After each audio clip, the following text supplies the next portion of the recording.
నిన్నటి వరకు పవన్ కళ్యాణ్ పొత్తు పెట్టుకున్నాడు, టీడీపీ పార్టీకి ఊడిగం చేయించేస్తున్నాడు, జెండా కూలీలు చేశాడు, సింగిల్ సింహం మా అన్న అని చెప్పేసి మాట్లాడిన వాళ్ళంతా రాత్రి నుంచి గొంతులు మోగపోయినాయి.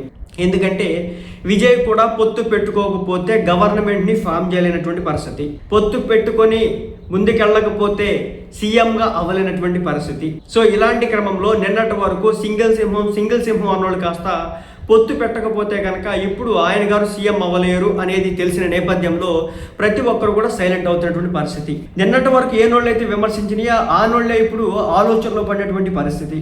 ఎందుకంటారంటే సో పవన్ కళ్యాణ్ గారు ఏం చెప్పాడు అదే జరిగింది తమిళనాడులో.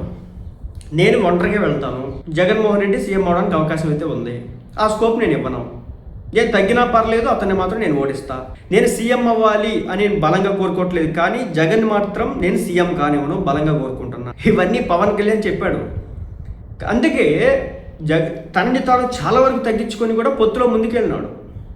తనను తాను తగ్గించుకున్నాడని తెలుసు చంద్రబాబు నాయుడు గారికి, కాబట్టి ఆ స్థాయి గౌరవిస్తూ ఉన్నాడు. ఎక్కడ కూడా బేరసారాలు ఆడలేదు. నీకు ఇన్ని టికెట్లు ఇస్తానంటే నువ్వు ఎన్ని ఇయ్యి, అన్ని ఇయ్యి, ఇన్ని ఇయ్యి, మొగ్గయ్యి, అది ఇయ్యి, తొక్కయ్యి, తోటకూర ఇయ్యి, ఇలాంటి లెక్కలు వేసుకోవాలి వాళ్ళు. ఎస్, కమ్యూనికేషన్లో భాగంగా ఇన్ని ఇస్తే బాగుంటుందేమో, వెళ్తే బాగుంటుందేమో, మళ్ళీ లేకపోతే ఏదన్నా బూమరంగ్ అవడానికి అవకాశం ఉంది అని చంద్రబాబు గారు మాట్లాడడం, దానికి పవన్ కళ్యాణ్ గారు కూడా ఓకే ప్రస్తుతానికి అతన్ని దించేద్దాం, తర్వాత ఏదైనా ఉంటే చూద్దాం అన్నట్లుగా ముందుకెళ్ళడం, ఆ విధంగా జగన్మోహన్ రెడ్డి గారిని తగ్గించడం జరిగింది. ఇప్పుడు చూడండి, ఏఐడిఎంకే కలిసి అత్యంత మెజారిటీ లార్జెస్ట్ పార్టీగా అవతరించినటువంటి టీవీకే పార్టీని పక్కకి నెట్టి వాళ్ళు సీఎం షేర్ కోసం వ్యూహాలు రచించుకుంటున్నట్టుగా తెలుస్తూ ఉంది. నిజంతో తెలియదు కానీ నిన్నటి నుంచి మీడియా అంతా కూడా వస్తూ ఉంది. స్టాలిన్ గారు ఏదో ఖండిస్తున్నారు అన్నట్లు వార్తలు అయితే వస్తున్నాయి, బట్ నమ్మడానికి లేదు. టీవీకే పార్టీ గవర్నమెంట్ ఫామ్ చేసే వరకు నమ్మడానికి లేదు.